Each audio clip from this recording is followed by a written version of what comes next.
Hi friends, നമസ്കാരം. ഹംസീർ tech ട്രാവലീറ്റിൻ്റെ ഏറ്റവും പുതിയൊരു വീഡിയോയിലേക്ക് ഏവർക്കും സ്വാഗതം. അപ്പം നമ്മളിന്ന് മൂന്നാറിലെ രണ്ടാമത്തെ ദിവസമാണ്. ഇപ്പോൾ ഇതിന് മുൻപ് ഒന്നാമത്തെ ദിവസത്തെ വീഡിയോ ഇതിനു മുമ്പ് ഇട്ടിരുന്നു. അതിൻ്റെ ഡീറ്റെയിൽസ് എല്ലാം ഞാൻ ഡിസ്ക്രിപ്ഷനിൽ കൊടുത്തിട്ടുണ്ട്. അത് കാണാത്തവർ അതിൽ പോയി കാണുക.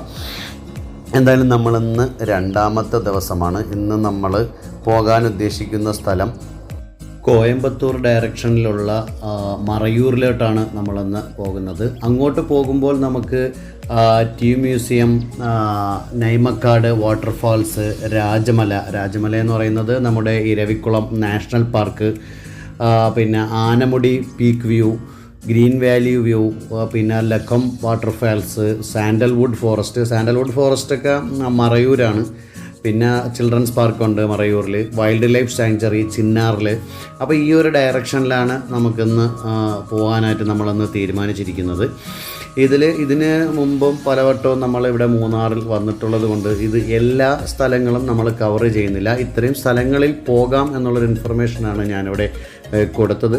നമ്മൾ ഇത്രയും സ്ഥലങ്ങൾ കവർ ചെയ്യുന്നില്ല. നമ്മൾ നേരെ മറയൂരിലോട്ടാണ് നമ്മൾ പോകുന്നത്. നമുക്ക് മറയൂരിലോട്ട് പോകുന്ന വിശേഷങ്ങളെ നമുക്ക് കാണാം.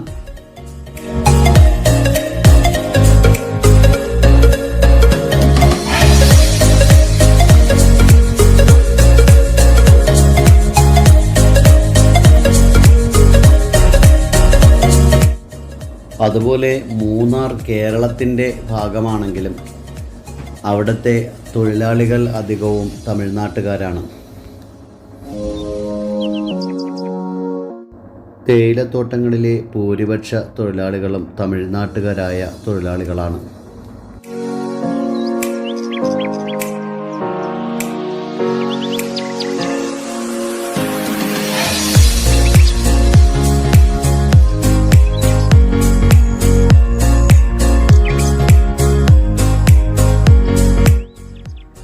അങ്ങനെ പുതുതായി പണിത ഒരു പാലവുമൊക്കെ പിന്നിട്ടുകൊണ്ട് നമ്മൾ മുന്നോട്ട് നീങ്ങുകയാണ്. ഇവിടെ ധാരാളം കടകളൊക്കെ നമുക്ക് കാണാൻ സാധിക്കും. തമിഴ്നാട്ടുകാരായ ആൾക്കാരാണ് ഇവിടെ കടകളൊക്കെ നടത്തുന്നത്. എന്തായാലും പ്രകൃതി രമണീയമായ ഒരു സ്ഥലം തന്നെയാണ് നമ്മൾ സന്ദർശിക്കാനായതിൽ എന്നത് ചാരിതാർത്ഥ്യമുണ്ട്.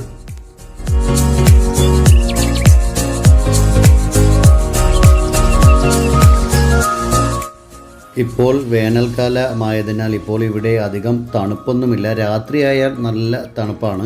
രാത്രി നമുക്ക് മൂടിപ്പൊതിച്ച് കിടന്ന് ഉറങ്ങാൻ മാത്രമേ സാധിക്കുകയുള്ളൂ. അപ്പോൾ നമ്മൾ കന്നിമല ടീ ഫാക്ടറിയിലെ അടുത്ത് എത്തിയിട്ടുണ്ട്. അപ്പോൾ അതും പിന്നിട്ടുകൊണ്ട് നമ്മൾ നൈമക്കാട് വാട്ടർഫാൾസ് ലക്ഷ്യമാക്കിയാണ് നീങ്ങുന്നത്. ചൂട് കാലമായതിനാൽ, വേനൽക്കാലമായതിനാൽ വാട്ടർഫാൾസിൽ വെള്ളം നമ്മൾ തീരെ പ്രതീക്ഷിക്കുന്നില്ല. അപ്പോൾ ഇവിടെ നിന്നും അറിയാൻ സാധിച്ചത് വാട്ടർഫാൾസിലൊക്കെ വെള്ളം കുറവാണ് എന്നാണ്. എന്തായാലും മറയൂർ ലക്ഷ്യമാക്കി നമ്മുടെ യാത്ര തുടരുകയാണ്.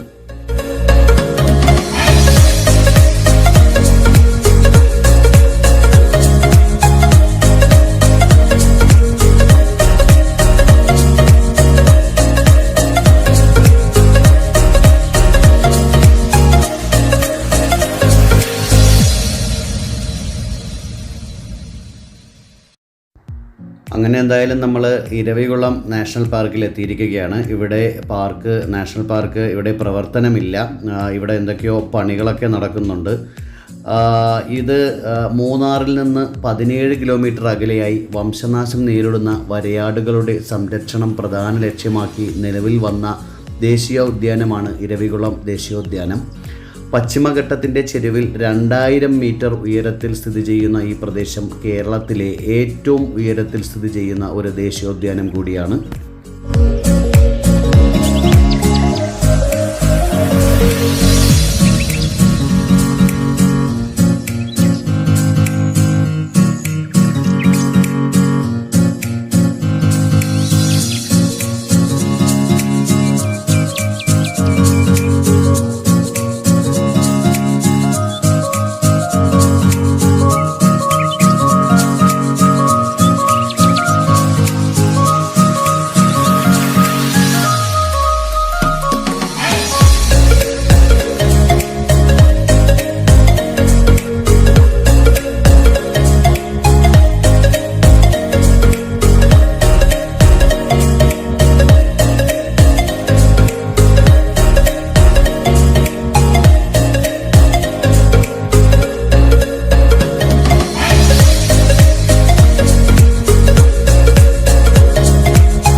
അങ്ങനെ നമ്മുടെ മറയൂരിലേക്കുള്ള യാത്രക്കിടയിൽ റോഡ് സൈഡിലുള്ള തേയിലത്തോട്ടത്തിൻ്റെ സൈഡിൽ നിന്ന് തേയില വെട്ടുന്നത് കണ്ട് നമ്മൾ അവിടെ വണ്ടി ഒതുക്കി. അവിടെ ഒരു സ്ത്രീ, തമിഴ്നാട്ടുകാരായ ഒരു സ്ത്രീ അവിടെ നിന്നും തേയില വെട്ടുന്നത് നമുക്ക് കാണാൻ സാധിച്ചു.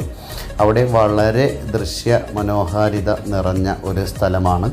അവിടെ നിറയെ തൊഴിലാളികൾ അവിടെ നിന്ന് പണിയെടുക്കുന്നത് നമുക്ക് കാണാൻ സാധിച്ചു.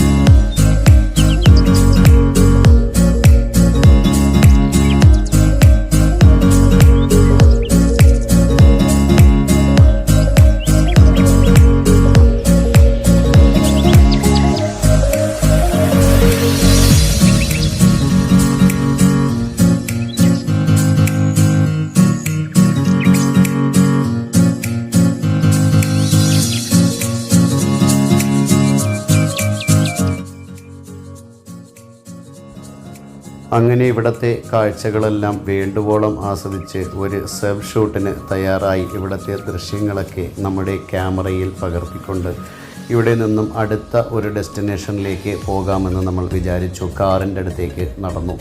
അവസാന ലാപ്പിലുള്ള ഒരു നല്ല ഒരു ഫ്രെയിമിലും കൂടി എന്നെ ഉൾപ്പെടുത്തിക്കൊണ്ട് ഞാൻ വീണ്ടും യാത്ര തുടരുന്നു.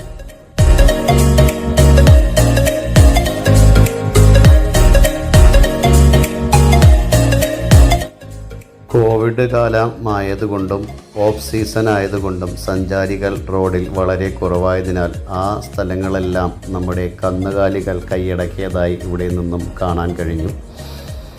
അതിൻ്റെ കൂടെ ഇവിടെ ആ കന്നുകാലിയെ മേയിച്ചുകൊണ്ട് ഒരു തമിഴ്നാട്ടുകാരനായ ഒരാൾ അതിൻ്റെ ബേക്കിൽ നിന്ന് നടക്കുന്നതായി നമുക്ക് കാണാൻ സാധിച്ചു.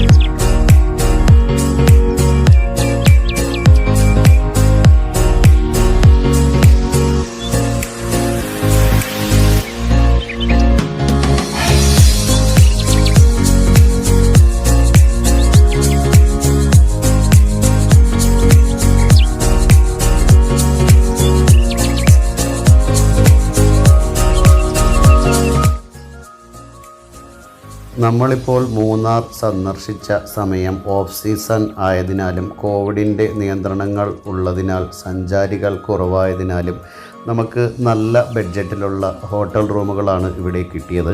നമുക്ക് ഇവിടെ നിന്നും ഒരു ഗൈഡ്, ഇവിടെ നമ്മൾ മൂന്നാർ ടൗണിൽ വരുമ്പോൾ അവിടെ കാത്തുനിന്ന കുറേ ഗൈഡുകൾ നമ്മുടെ വണ്ടിയുടെ അടുത്തേക്ക് വരികയും അവരെ സമീപിച്ചപ്പോൾ അവർ നല്ല ഒരു ബഡ്ജറ്റായിട്ടുള്ള ഒരു കേവലം 2000 രൂപയ്ക്ക് 4 ബെഡ്റൂമുകളാണ് നമുക്ക് പ്രൊവൈഡ് ചെയ്തത്.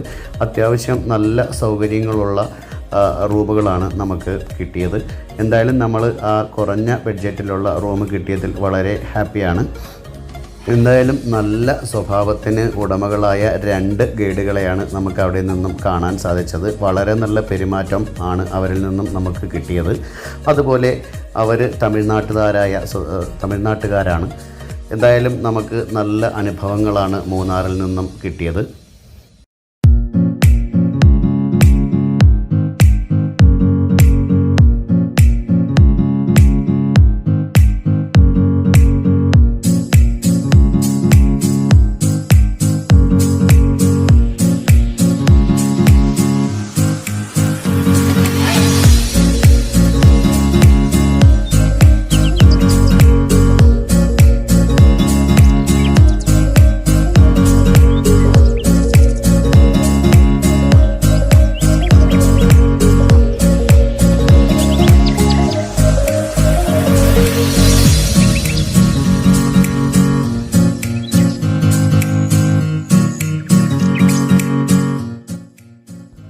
അതുപോലെ മൂന്നാറിൽ നമ്മൾ എത്തിയാൽ അവിടെയുള്ള സ്ഥലങ്ങൾ, പ്രധാന സ്ഥലങ്ങളെല്ലാം സമയബന്ധിതമായി സന്ദർശനം പൂർത്തിയാക്കുന്നതിന് അവിടെ നിന്നും ഗൈഡുകളുടെ സഹായം ലഭ്യമാണ്.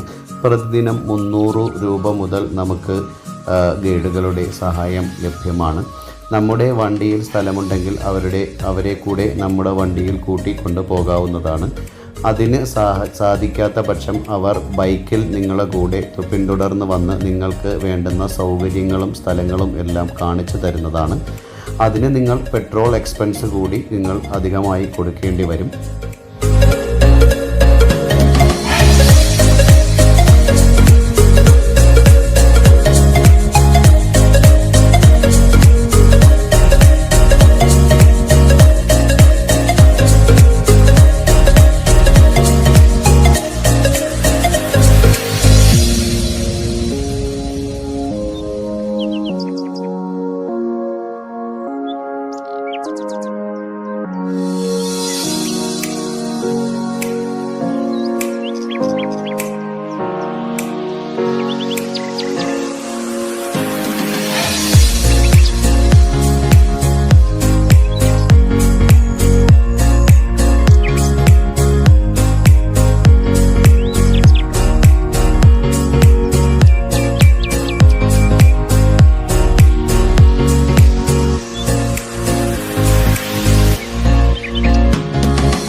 അങ്ങനെ നമ്മുടെ യാത്ര ലക്കം വാട്ടർഫാൾസിൻ്റെ അടുത്ത് എത്താറായിരിക്കുകയാണ്. അപ്പോഴാണ് നമ്മുടെ കാഴ്ചകളിൽ മനോഹരമായ ഒരു ദൃശ്യം നമ്മുടെ കണ്ണിൽപ്പെട്ടത്. അവിടെ വലിയ ഒരു മരത്തിൽ നമ്മുടെ ഒരു വയലറ്റ് കളറിൽ നിറയെ പൂക്കൾ പിടിച്ചു നിൽക്കുന്നത് കാണാൻ സാധിച്ചു. അത് കാണുന്നതിന് വേണ്ടിയിട്ട് നമ്മൾ സൈഡിൽ വണ്ടി ഒതുക്കി ആ ദൃശ്യങ്ങൾ പകർത്താം എന്ന് വിചാരിച്ചു. ഈ ക്യാമറയിൽ കൂടി കാണുന്നതിലും കൂടുതൽ മനോഹരമാണ് ഇവിടെ നേരിട്ടുള്ള ഈ കാഴ്ച. അതിമനോഹരമായ ഒരു കാഴ്ച തന്നെയാണ് നമുക്ക് ഇവിടെ സമ്മാനിച്ചത്. ഈ ഒരു കളറിൽ ഒരുപാട് മരങ്ങൾ നമുക്ക് ഇവിടെ കാണാൻ സാധിക്കും. ഈ ഒരു മരത്തിനെയും ഇതിലെ പൂവുകളുടെ നിറത്തിനെയും ക്യാമറയിൽ ഞാൻ പകർത്തുന്നതിന് വേണ്ടി ഒരുപാട് നടന്നു. പക്ഷേ മുകളിൽ നിന്നുള്ള ആകാശത്തിൽ നിന്നുള്ള വെളിച്ചം അധികമായതിനാൽ താഴെ നിന്ന് മുകളിലേക്കുള്ള ദൃശ്യങ്ങൾ കൃത്യമായി കിട്ടുന്നില്ല. എന്തായാലും ദൂരെ നിങ്ങൾക്ക് കാണാൻ സാധിക്കും, പശ്ചാത്തലത്തിൽ നിങ്ങൾക്ക് ആ കളർ കാണാൻ സാധിക്കും. എന്തായാലും ഞാൻ കുറച്ച് അടുത്ത് താഴോട്ട് നിൽക്കുന്ന ഒരു പൂക്കളെ ലക്ഷ്യമാക്കി ഞാൻ ക്യാമറ തിരിച്ചു. അതിൽ കുറച്ച് വ്യക്തതയോടെ നിങ്ങൾക്ക് കാണാൻ സാധിച്ചു കാണുമെന്ന് ഞാൻ വിചാരിക്കുന്നു.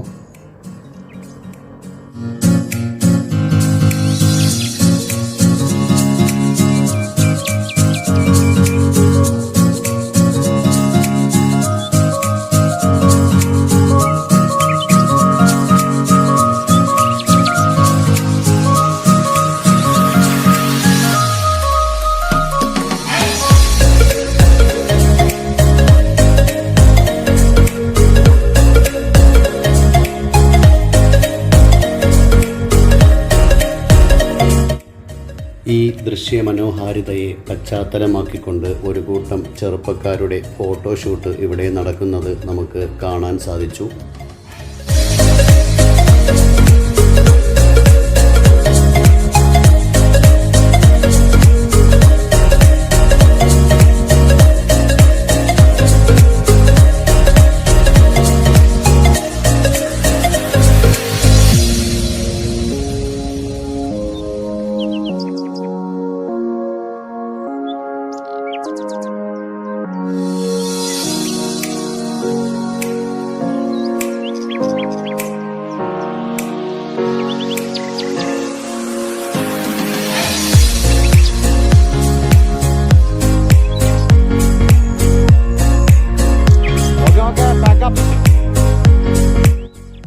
എന്തായാലും നമ്മൾ അവിടെ നിന്നും യാത്ര തിരിച്ചു. അപ്രതീക്ഷിതമായി നമ്മുടെ കൂടെ വന്ന ഒരു വണ്ടി അപകടത്തിൽപ്പെടുകയും അതുമൂലം നമുക്ക് ഇവിടെ യാത്ര അവസാനിപ്പിക്കേണ്ടി വരികയും ചെയ്തു.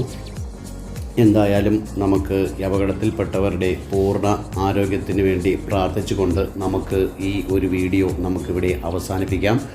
അപ്പോൾ നിങ്ങൾ പതിവ് പോലെ ഈ വീഡിയോ ലൈക്ക് ചെയ്യാനും ഷെയർ ചെയ്യാനും മറക്കരുത്. അതോടൊപ്പം വീഡിയോ സബ്സ്ക്രൈബ് ചെയ്യാതെയാണ് കാണുന്നതെങ്കിൽ തീർച്ചയായും സബ്സ്ക്രൈബ് ചെയ്യുക. ഓക്കെ, എല്ലാവരുടെയും പ്രാർത്ഥനയ്ക്ക് വേണ്ടി അപേക്ഷിച്ചുകൊണ്ട് ഈ വീഡിയോ ഇവിടെ അവസാനിപ്പിക്കുന്നു.